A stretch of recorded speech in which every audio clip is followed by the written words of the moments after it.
when there are very few women in any industry, it's very important for the women to actually be prepared in every which way.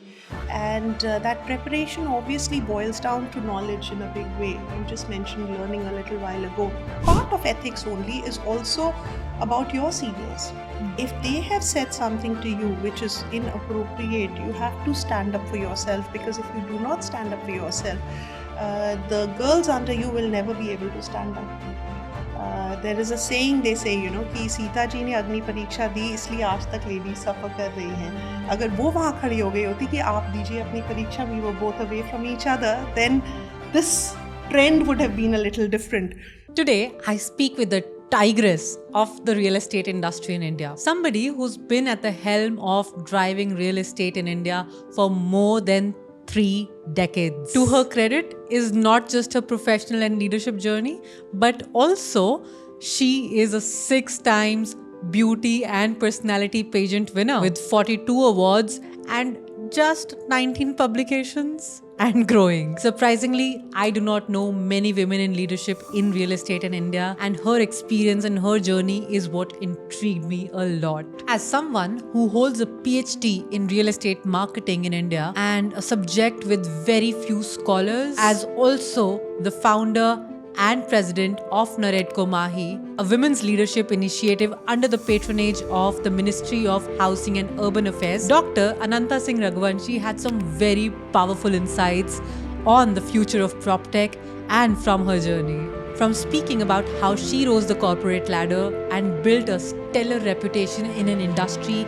with very few women, to her seeking spirit and the hunger to continue learning, and the future of PropTech and how AI will integrate into real estate in India for someone who's looking to build a career in real estate or start off as an entrepreneur.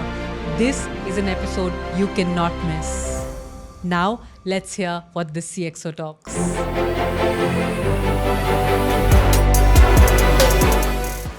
I am so glad to have you here, Dr. Ananta, and for everybody who will be watching and listening to this episode, they have no idea what is coming up, because what I do know is that you are somebody, while you at the moment are the president and the founding member of the NAREDCO MAHI, but beyond that, you have like more than 3 decades of experience in real estate.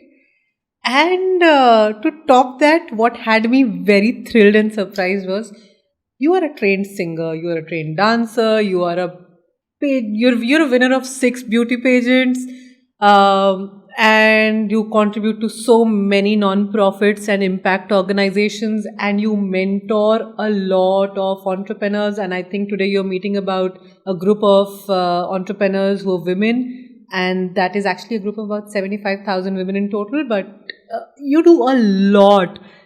As an entrepreneur, I personally want to learn, how do you manage so much? Ye energy kahan se aati hai? What do you do? What do you think are your things from the toolkit that you deploy to be able to do so much in so less time? Hi, Sonia. Thank you for inviting me here. And such amazing things you're saying about me, but I don't think, any of this is something spectacular. The energy, the high energy, I think I was born with, so my dad and mom will know where the energy comes from. I'm just basically hyper. And even as a child, I think I was quite disciplined in the sense, very, very particular about, how my things are placed, and very organized and systematic in that manner. And my parents, because I was such a high energy kid, they ensured that my timetable was full always. So they kept me very busy with activities even while I was growing up. So there was a time to play, there was a time to, go for badminton, go for this and something or the other, because I had to burn out that energy.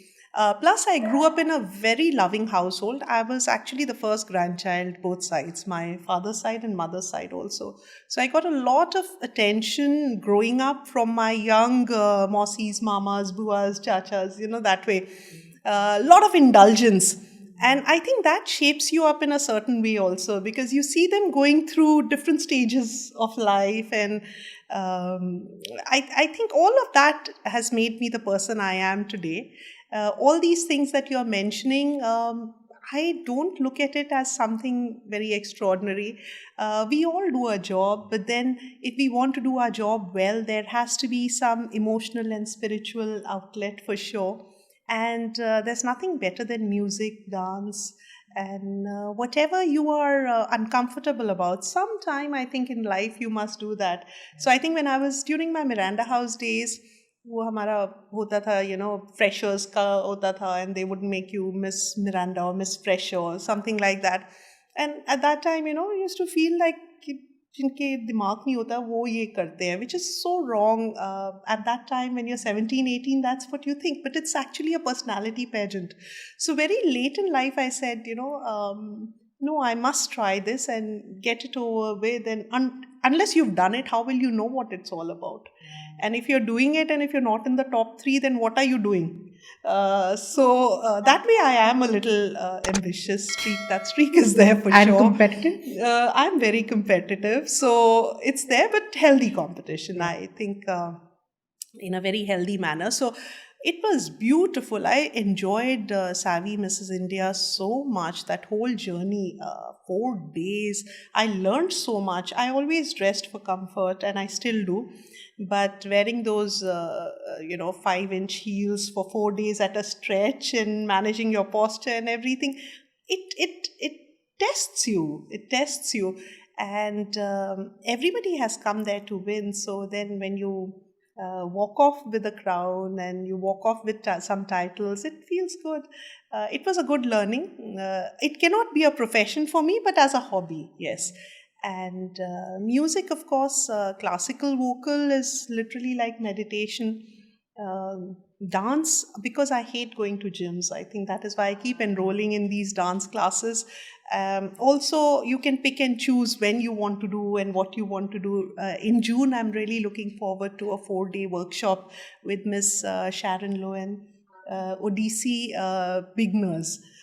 So it's better than going to a gym, and you know that for that 1 hour, 2 hour, those are either early morning or they are late evening, so you can manage it with your work schedule. So yeah. There's something that I definitely take back is the spirit to learn at Oh whatever yes. stage of Oh life. yes. So, despite the 3+ decades of experience, and if I think about it, even now, I honestly do not know many women. I cannot count on my fingers the name of many women in the real estate industry. At least because maybe I am not aware. But even if I was to see that I'm ignorant, I do not know. I would love to know your insights because you started in 1991. Yes.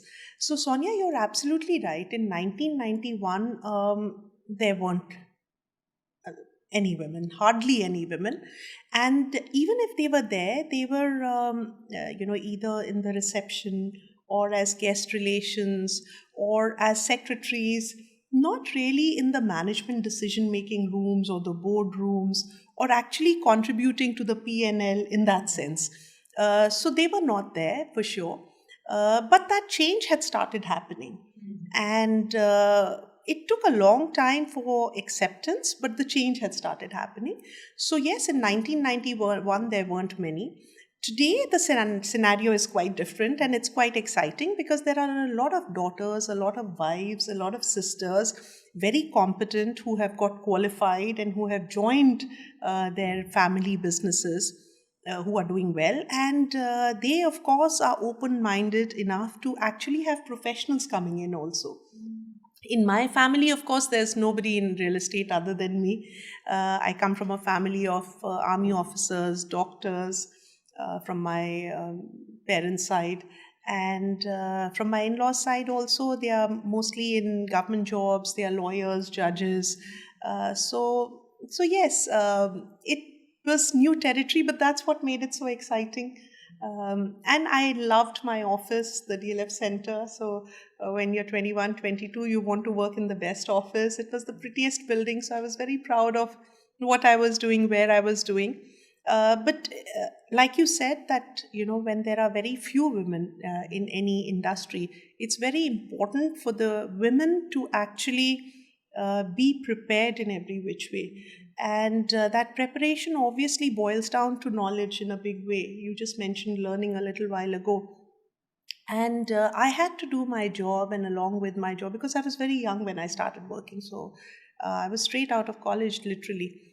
So I did my MBA, I did my MA in English Literature, I did a B.Ed, I did my PhD in real estate management. That is a journey you have to keep doing. Now, when the pandemic happened, then I enrolled myself in, executive education programs with MIT, digital marketing, social media analytics.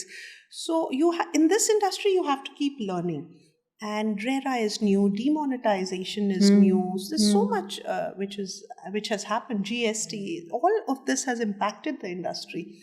Now REITs and all is coming up in such a big way. So it's an industry which is really growing and growing very fast, but it's also very exciting. And it's an industry which needs a lot of women, because women actually have that creativity, that intuitiveness, and those people skills. So whether it is architects or interior designers or landscaping people or even lawyers, and of course sales, marketing, customer services, business development, these are areas where I have been involved in a for most part of my life.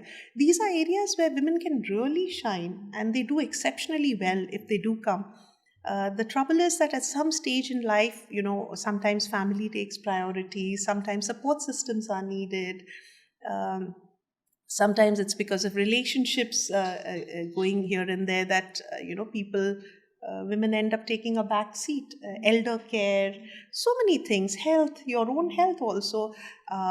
Intellectually, men and women may be equal, but physically there are things that women go through which men don't. So you have to think of all of that. But all said and done, times are very bright, and I really want women to join the sector and do well and reach the highest position based on their capability. So let's see what the future has in store. Yes, and you talked about the highest position and you talked about DLF. I also know of this fact that, I would love to share this and give some context to the audience that so Dr. Ananta actually has been somebody who's been a part of DLF in a big way. And while she started out in 1991, you also were somebody who, when there were outdoor campaigns that happened for DLF, it was your email ID that went in the contact. And even despite the times when you moved out and joined back, your email ID still used to go in those outdoor campaigns. So, what did it take for you to rise to that kind of credibility and that kind of, creating that kind of an impact in an organization like DLS? Yeah, so DLF feels like home to me, and it is. I mean, it's just like family. The comfort there is so huge. One, of course, when I started out, like I said, I was just 21, 22. Uh, there was no gender bias in that organization. It was a growing organization. Probably at that time, if I'm not wrong, maybe Ansals was doing much more all over India than what DLF was doing. DLF had done 32 colonies in Delhi, and Gurgaon, DLF, Kutub Enclave, it used to be called in those days. That was coming up in a big way, and mostly pilots and army officers were buying properties there. The whole culture was very conducive to growth. And you were rewarded instantly for good work, and you were thrown out immediately for any issue related to ethics or integrity. So when you work for people like that, also the leadership, I mean, Rajiv Singh ji went to MIT, Pia ji, she went to Wharton. They were culturally, it was quite different from the perception that people have of a real estate office. It was very forward looking, and age, gender, these didn't come in the way. It was all about what you're putting on the table. Also, they loved to listen. So they had a system at that time of weekly reviews, and most organizations have it. But it was not a review where you were just saying yes, yes. You were saying what was happening on ground, and you were given the authority would be a big word, but you were actually told to go and fix it. So that gave a lot of excitement and a lot of thrill, and I think I just loved it there, and I spent 16 and a half years at a stretch. Right from a sales officer, I grew to be a senior vice president. I was probably amongst the youngest head of sales. Then I got customer services as well, and then when the pan India expansion happened, that was another tranche, 8.5 years. In my second innings with them, I worked, and I set up their retail leasing team at that time, when a dozen malls had to be sold, leased within a year. Huge investments had been made in those. Retail was the sunrise industry. So those were very exciting times. I was learning, I was growing. I don't know of very many organizations who would make that effort. PRG with a team of, I think, 2 dozen people.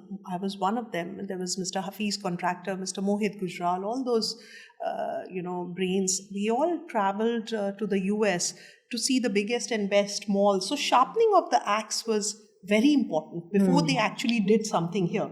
This Mall of India has come up now. But before we even put pen to paper, we would understand the best in the world. And when you're moving around, there's a huge comfort. You know everybody's likes, dislikes. You develop a certain bond. That was very good. So everything would be done, and then we would come back and then plan our sites over here, that okay, we're going to make the biggest mall in India now, and how and what, and zoning and planning. So beautiful times. And that's why I think, out of my 32 years, 24 and a half have been with. But give me, if you were to actually sum this up into 3 points that women or anybody looking to grow up to that kind of a credibility, that kind of an impact being created as a professional in any organization of any scale, what are the 3 things that you did? While of course the environment was very conducive, the organization was very forward looking, but what are the 3 things that went in from your side to be able to create that kind of an impact in an organization of that scale? Wow, Sonia, you're getting me thinking. Very nice. The first, I think, is ethics. When we are working somewhere, whether it's people, or whether it is tasks, or whether it is the route that you wish to take, as far as your end result is concerned, I think ethics was very important, because that's the only way as a woman you would be respected. So if you have to, as a manager, take a tough stand, you have to take a tough stand. Sometimes you are promoting people, sometimes you are sacking people. So a lot of things are happening. Sometimes you are scolding them, sometimes you're sending them for training programs, whether it is related to knowledge or education. So you have to take those tough decisions. Secondly, part of ethics only is also about your seniors. If they have said something to you which is inappropriate, you have to stand up for yourself, because if you do not stand up for yourself, the girls under you will never be able to stand up. There is a saying they say, कि सीता जी ने अग्नि परीक्षा दी, इसलिए आज तक ladies सफर कर रही हैं. अगर वो वहाँ खड़ी हो गई होती कि आप दीजिए अपनी परीक्षा, we were both away from each other, then this trend would have been a little different. So even though I am a Raghuvanshi, but I'm saying this example because it is true. So you stand up as a leader, not only for yourself, but for all the others. For you, maybe wait maturity, and because you know the good side also of that person. So one statement you can let it pass. But when you are in a chair, you cannot let it pass. You need an apology, and you need a written apology. So that is all part of the ethics story, because everyone is watching you. You may be the junior most person in the organization, you may be the senior most person in the organization, but you are not living for yourself alone. Unless you are only coming to make money and go back, then it's a different story. But if you are competitive, if you are ambitious, then even for a minute you cannot let that ethics story pass by, whether it is finances, whether it is your character, whether it is how you deal with others. And it's a tough road, because a lot of times you go against your bosses, a lot of times you go against your colleagues, you may be stepping on someone's toes, so and a lot of times that it was just a harmless comment, Since you mentioned my TED Talk, some little incident I've mentioned there also. So these are things which happen every day. That's one part, ethics, I think. The second part is there is no compromise when it comes to the effort that you're putting. So that's the second E. The first is ethics, the second is effort. Because when you cannot do the minimum required and achieve the maximum you want to achieve. Your effort always has to supersede your return. If you are giving more to anything than what you are getting for it, there is no way that you would not be elevated, because it's visible for everybody. So that effort has to be. So a lot of time you have to invest in reading, understanding, So if you cannot be in real estate and, okay, I don't know this about RERA. Maybe you don't know, but you can always dig in and read and then Take come the back and say, effort. at that moment I didn't know, but now I know. You can't do that. And you have to know more than your juniors to be able to command a team. How can you be perceived as a tigress or a lioness if you are, if you can't go for the kill yourself? So if they can put 10 crores on the table, you should be able to put 100 crores on the table. Otherwise, you just because you have a designation, you're not going to be respected. And so that is definitely required. The third thing is emotional intelligence, and I think that is super important. That's the third E I'm giving you, Sonia. And why I'm saying that is because the world over, there's something called as the tall poppy syndrome. Now, what happens is, it's just by chance I'm dressed like a poppy today, but what it is You that dressed beautifully. the tall poppy syndrome is that ambitious and competitive women, the world over, it happens that they kind of, everybody is always working towards kind of toning them down, mellowing them down, and not see them grow and rise beyond a certain level. Because obviously you would make some people insecure. If you're being competitive, competent, and ambitious is a very lethal combination. Yeah. And not easy to handle. Families can't handle it. How will organizations handle it? However, it has been seen that wherever this problem is dealt with by the senior leadership, by the owners, by the HR people, and they teach people to respect a person for their positives, and also to explain what the result of that positive is and why others have to learn to adapt and tolerate, particularly men who are not used to it. Everyone comes from different backgrounds. In my case, the way I grew up, I didn't even know that a boy and a girl are to be treated differently at home or in the society. We are just two sisters. Yeah. And even for a second, our parents didn't make us ever feel that girls can do this or they can't do this. Yes, as parents, they always warn you about the risks involved, but especially when you are in your teen years. What could go wrong? Like, I would not like you to do this because this could happen, but you're an intelligent girl. So that much is enough to tell you that, okay, if I'm going for this party, this can happen. I better be smart about it. I should not be made a fool of. Drinks can get spiked. This can happen. That can happen. Those are things which your parents always warn you or guide you or sometimes even scare you to keep you away from hurt. But at the same time, when you come to your workplace, you have to manage yourself very well. I used to be the first to go to any official awards function and first to leave. So they used to, in fact, some of my colleagues would say Cinderella lost her slipper or what, because when the party starts, Cinderella you're always time. missing. Yeah. Because they are industry colleagues, they are not friends, they are not family. I respect them, I love working with them, but I cannot, I don't know how they are after 3 drinks. So you have to, so emotional intelligence, her level pe aapko, how you're dealing with your juniors, how you're dealing with your seniors, how you're dealing with your colleagues, put yourself in their shoes and you will understand them a little better and you will be able to manage life a little better. I have always worked with men. I have been competing with men. Where are the women for me to compete with? Mm. Mm. So, yeah, so emotional intelligence I think is super important. Interesting. You talked about ethics, you talked about effort, you talked about emotional Yeah, intelligence. those are the three E's for you.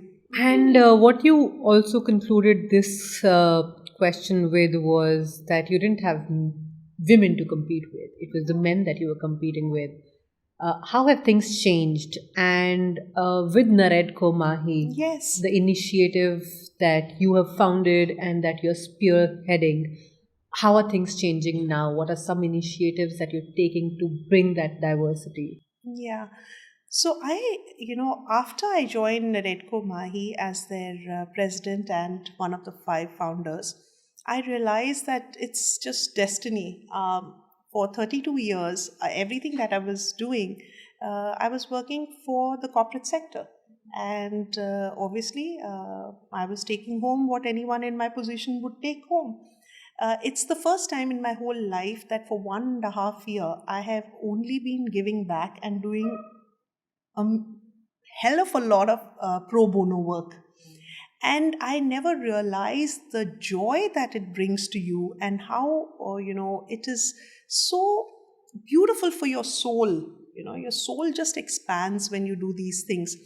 So in Naredco Mahi, I had already started getting involved with Naredco Mahi as their founder when I was the senior executive director of Experion Developers. And the pandemic was on, work from home was going on, so I could manage my job as well as NAREDCO Mahi, which is under the aegis of the Ministry of Housing and Urban Affairs.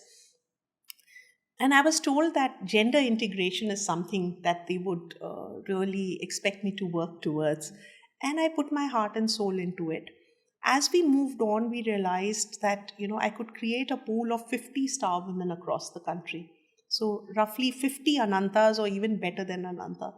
And वो हमारी team बढ़ती चली गई, इतनी खूबसूरत journey रही वो. And then we created about 100 volunteers who were middle management girls who were willing to be available as and when. They had young kids, they had a job to take care of, they had other responsibilities, some were newly married, but as and when they were available for our initiatives, they would join us. And then the initiatives that we chose were, one was Nirmal Jal Prayas, which is water saving, because we have about 18% of the world's population, but only 3% of fresh water reserves.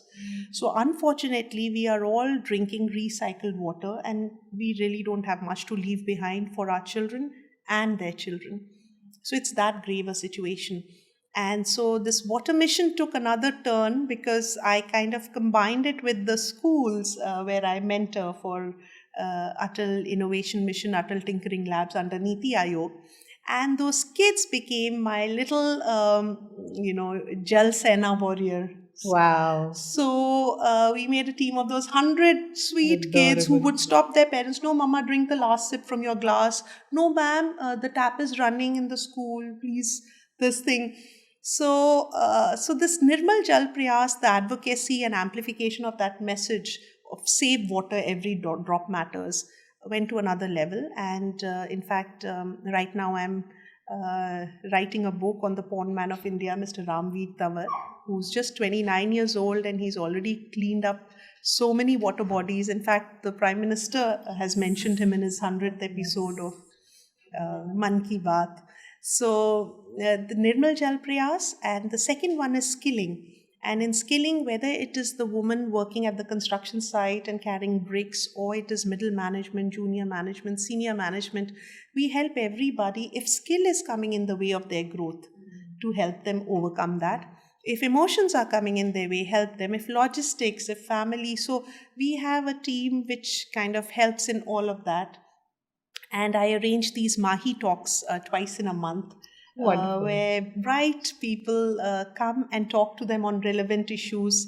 These are already stars in these areas, and they guide, help, and you can have a one-on-one personal interaction also with me on every Wednesday, but with any of the other people in our Super Women Club.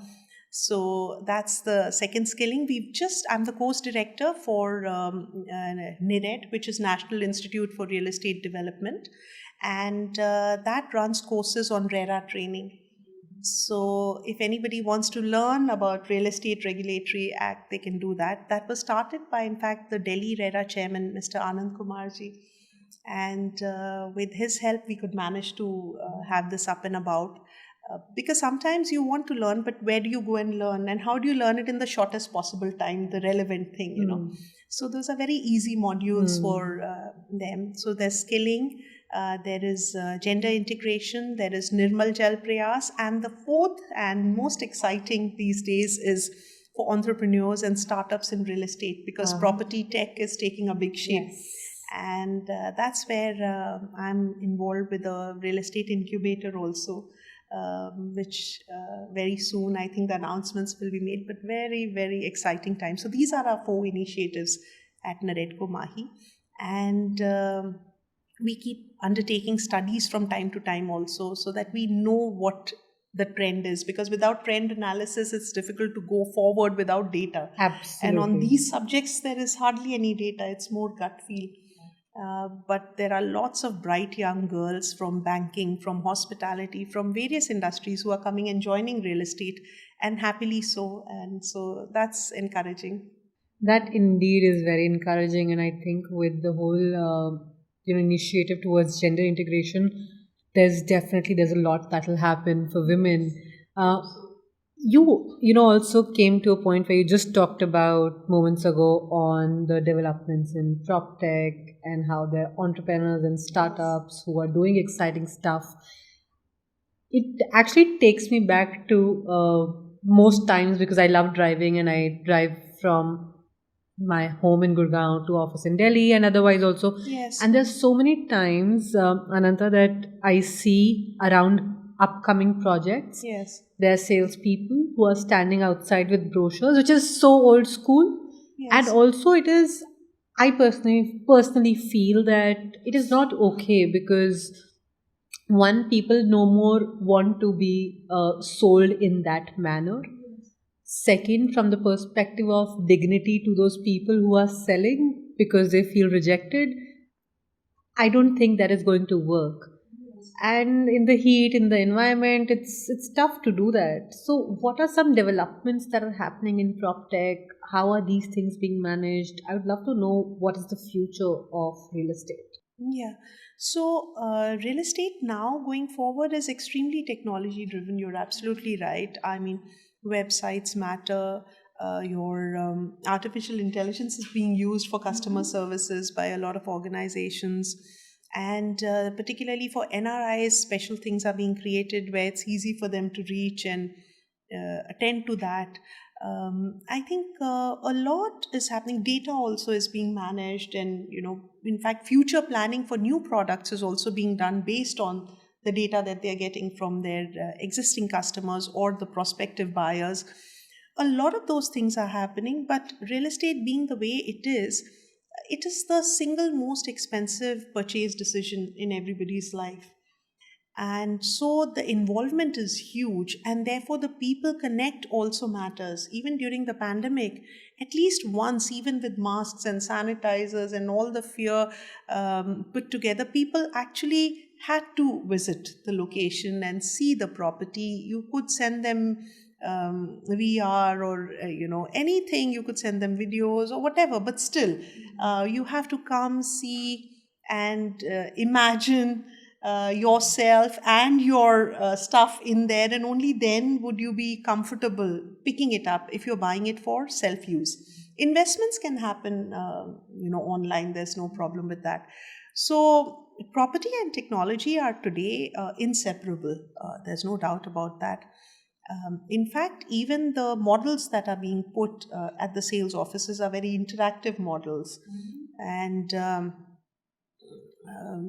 in Hong Kong, Singapore, and all, it's been happening for a long time. But now here, also in a very different manner, the staging of units is being done. You can exactly see how your apartment would be and how you would move around it, how the views from the different windows would be. So all those things now have become a part of life. But when you're talking about a person standing with a placard, I'll also explain why that happens. And maybe for him that is not so bad, maybe for the brand it might be, is that we are talking about an Atmanirbhar Bharat. And what happens is that there are layers in the sales process itself in real estate. So, of course, there's a builder, developer, they have their office, they have the smartest talent available in their offices. At the same time, they have their own sales team, and then they have a list of RERA certified channel partners, right? Who in the earlier days used to be called brokers or agents, right? So those channel partners are there. Now, those channel partners may have sub brokers. Those sub brokers may have a pool of foot soldiers who just get something per lead that they create or generate. So there's a chain which is trickling down, and it's very sad that in the sun, in the rain, these young boys are standing with placards. But I do know certain success stories where the journey from being a village boy or even a server in a hotel to graduating, I mean, moving from a cycle to a Mercedes was just a 1 year journey. Because what do you need to do? You need to understand property, you need to understand the maths, and you need to be able to talk well. And the payouts are huge, because on an average, every builder developer pays a minimum of 2% brokerage per sale. And if you see Gurgaon today, I mean, most properties would be in a range of 5 crores to even 50 crores. I mean, So 2% of that you can imagine. So these are life-changing decisions and amounts for somebody who is literally on the road and physically also on the road. So which is why I think people do that. It's not something that builders and developers ever do or encourage, but it just kind of happens. And out of the 100 kids who are doing that, one ends up actually becoming a superstar. And then he offers jobs to so many other people. So it doesn't look good. And of course, I can relate to it, because you and I would not go and talk to that person. But somewhere somebody may.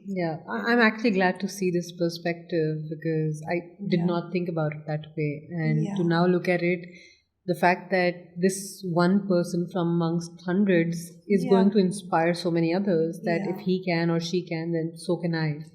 So, which is great. You in life, when you really hit rock bottom is when you start moving only upwards. And someone who is doing that, I once stopped where today you have Cyber Hub. It used to be a village at that time, both sides, and ditches and everything. And in June, peak heat, लू चल रही थी, और एक motorcycle के सामने brochures का stack लेके a person was there. I actually stopped. It's only happened once in my life. And I gave my visiting card and I said, can you please come and meet me? And the very next day, the person came and he said, मैं अभी बंगला साहिब गुरुद्वारे में माथा take के बस यहाँ DLF centre में आया हूँ. And I said, आपको आज सब कुछ सिखाया जाएगा और फिर आप वापस जाएंगे, ताकि आप जो भी बोल रहे हैं आप सही बोल रहे हो, क्योंकि आपके पास कागज़ भी पुराने थे, आप जो बता रहे थे वो भी सब गलत चलत था, तो आप ताकि सब कुछ बता सके. Today, that man probably owns hotels in Australia, and both his kids have gone to foreign universities, and they are absolute rock stars, and I, in the last, I think, 30 years, not even one Diwali has gone by when I haven't got a call from that gentleman and he's not told me कि आप मेरे लिए बहुत lucky हैं, happy Diwali madam. Wow. So ये होता है. I wish I had stopped for more. But उस ज़माने में वहाँ पे वो 2 मुंह वाली छिपकली भी घूमती थी गुड़गांव में, So there were more than one fears to actually get off the car and have conversations. It was more office to office and meeting only people you knew. and speaking to people you knew. But I wish I'd done more of that. Yeah, but that's a very powerful story of impact on even that one human. Wow, I think I admire you all the more. I also, want to know that one question that I started with on this perspective was, what do you think is the future of real estate? While there is a lot of technology that is being deployed, there's a lot that is happening. If you could give me three insights that you see are going to, you do a lot of trend analysis, you have a foresight, you've been in this industry for more than 3 decades. What are those three things that you see is going to come up, like how? So, the residential sector, of course, is going to continue to grow like crazy. There's no doubt about that. And in the residential sector, certain areas I think are going to do extremely well. One, of course, is this whole concept of holiday homes, because the pandemic really taught people that. Second is the need for bigger homes, and somewhere in between, especially in the cities, that whole concept of guest rooms and stuff had kind of taken a backseat. But I think now that, if required, secluded spaces and your home office space and all of that, so houses have to be planned in that manner. Also, in the residential area, I think fitness has taken a big it's very important for everybody today, not only to look good but also to feel good and to stay healthy. And therefore, gyms or pools or areas where you can actually have dance classes, zumba classes, properly planned, designed, yoga, all of that has to be catered to. Then electronic vehicles, cars, Mm-hmm. so those charging points and enough to provide for that.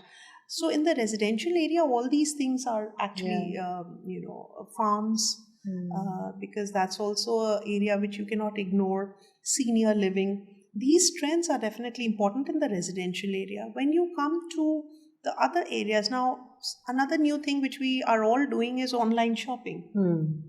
So I mean, I saw Shark Tank, the quirky Yes, Nari yes. on that, and I was like, no, I have to buy something from them. So yeah, so everybody who's wondering is not lost. Those are the shoes which I ordered. But then that got me thinking, warehousing is so important.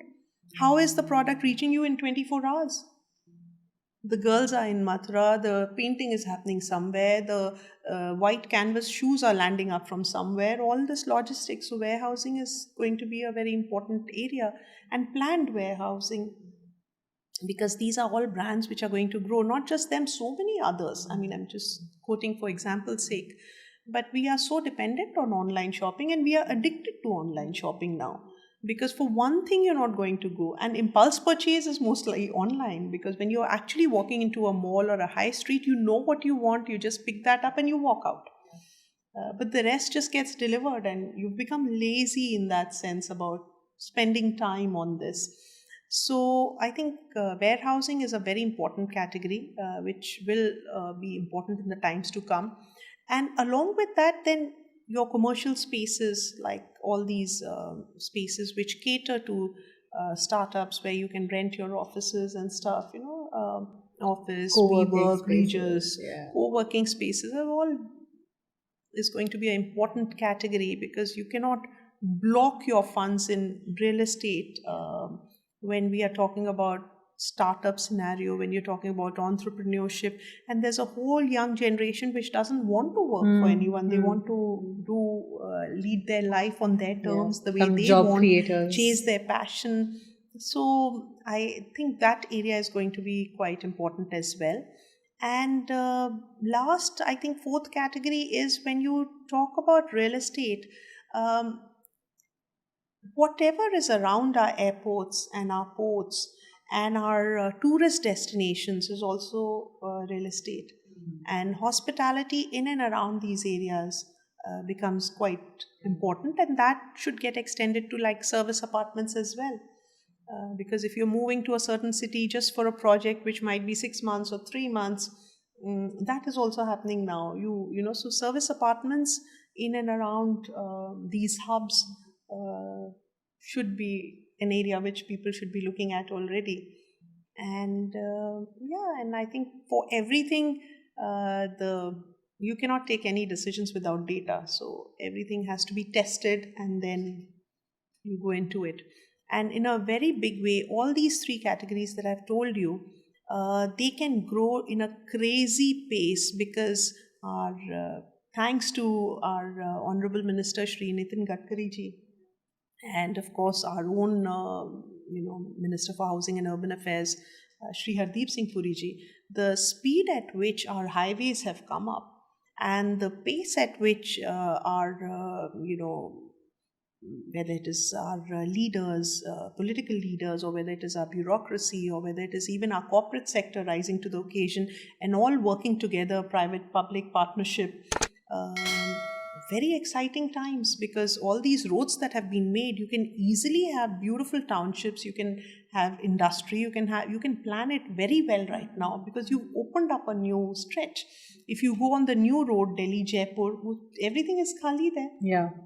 Yeah, the recently made highways. Absolutely, it's so beautiful. I mean, you can plan it. You've opened up a very, very beautiful door where you can actually think of the new India. I mean, it's not just our new parliament. It's actually Naveen Nirman is. Yeah. So people say Jai Jawan, Jai Kisan. I always say Jai Nirman, because I'm in an industry which is only focusing on development. That's all I've done 32 years. Absolutely. It's my life.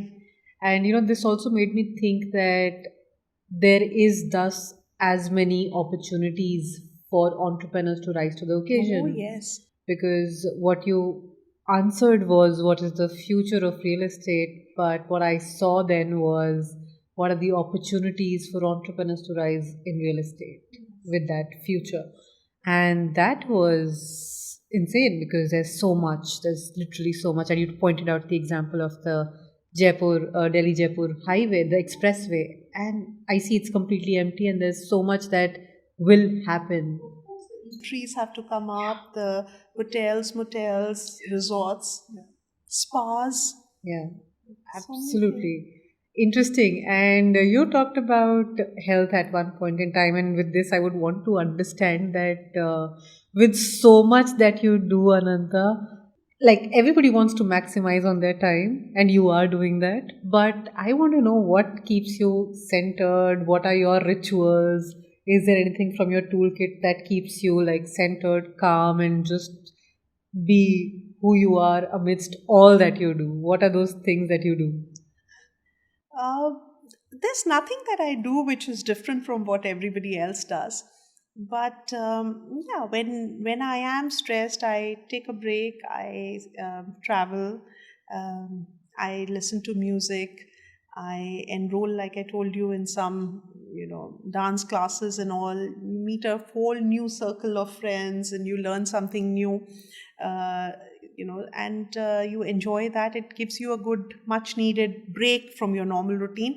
But the truth is that I just love real estate. So even if it is stress, it's healthy stress. I love the challenges, I love the stress. I just enjoy doing real estate. And I like challenges. So that's just how I'm made, I think. So it doesn't seem very difficult to me. But I don't waste time at all. So, whether it's a phone call or whether it is a meeting or whether it is a wedding, I'm never there for the maximum possible time. I'm always there for the minimum required time. MRT. So because of that, and I keep my whole timetable full for the day. I keep my timetable, and I'm an early morning person. So a lot of things get sorted out right in the morning, and that's how it is. But there's nothing special that I do. I am quite impacted by the book Autobiography of a Yogi. Yes. And by Sri Paramhans Yoganandji. Yes. I've seen his picture in my house ever since I was born, because my father has been his disciple. And so I only focus on what is in my hands. And the whole idea is, Sonia, wherever you are sitting at any point of time in life, leave that place a little better than what you found it, if not much better. So, and if you focus too much on the result, then you're always unhappy. But I think I was very lucky that my good things just kept happening to me. I've always been surrounded by nice people. I think I've had good vibrations. In that sense, I have been lucky. Where I needed to put my foot down for things, yes, I am a typical Aryan, so I am a ram in that way. But for most part, I think it has it's been a nice journey. Physically, I can work like mad. I can, I will drive everybody insane. So I have to, at most point of time, I have to actually think that I should not be judging others as per my own this thing. People can have reasons for not putting in so much, and I have to work on that because otherwise there's an expectation mismatch. So as a leader, every human being is different, and you have to treat them differently and give them tasks which they are good at and which they enjoy. So I try to do that a lot. But for me, I'll never ever be able to sleep at night until I have completed everything I had to do that day. Wow. And one thing that you said, that wherever you are, leave that place better than how you found it. That's very powerful. And with, of course, all that you do, and that has kept you grounded. You talked about following permanence, and I've been wanting to read that book, The Autobiography of a Yogi. It lies right next to my bedside, but yeah, I'm like, okay, there will be a time when I will read it. I try to pick it up, but then now it's available in the form of a recording also. Oh yes, yeah, I will then. But I'm so happy to know it's on your bedside. Yes, it is. That's nice.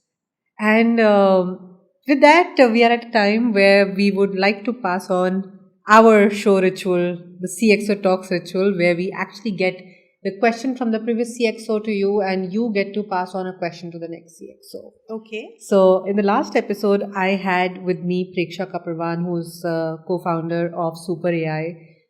And the question that she has for you, Ananta, is that how are you leveraging AI in your business, in your ventures, and if whether you are, and if so, how? Well, right now I'm not, but I certainly intend using it to the maximum possible.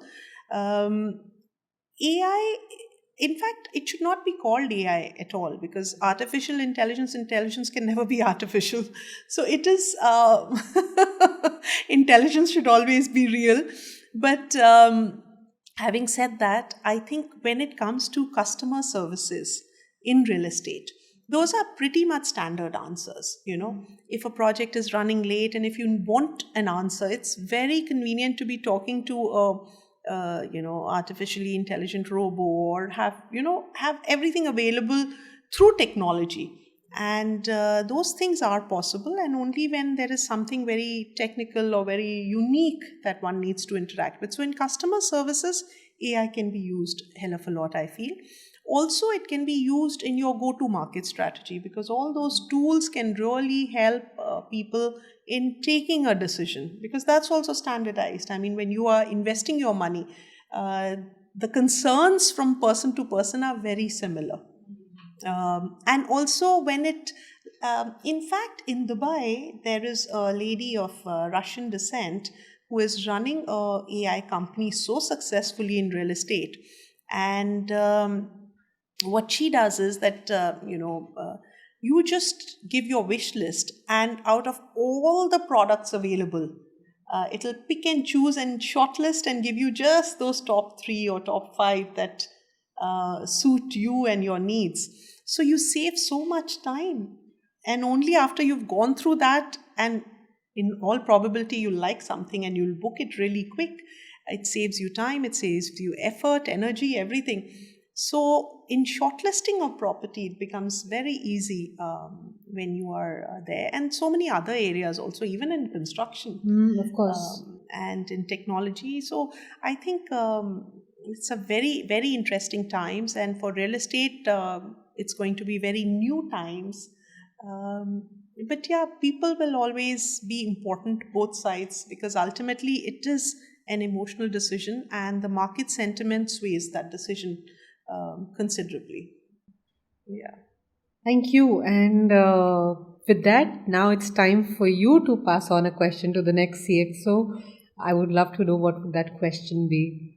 Okay. Do I get to know who the next CXO is? No. Oh, okay. And not even he or she, we know nothing. It'll be she, It'll be because she. CXO Talks is all about bringing conversation with women who are in the C-suite, women who are entrepreneurs, who are at the helm of leading ventures. So CXO Talks is all about figuring out stories and insights from women. So it'll be a she for sure. But yes, I'd love to know that question. Oh, lovely. So my question for the next CXO is, how important in your journey has it been for you to spread smiles and deliver happiness? Wow, that's such a heartwarming and a beautiful question. Thank you for asking that. Thank you. And thank you for this time. I have had so much to learn from this conversation myself, despite not being in real estate. And thank you for continuing to create that impact in so many lives that you're creating, Ananta. And thank you again so much for your time. I'm really grateful for you to be on CXO Talks Thank today. you so very much. The pleasure has been mine. I've enjoyed every minute with you and your team. And in this charming, beautiful facility here, I wish you all the best. And I'm so looking forward to seeing the next CXO talk.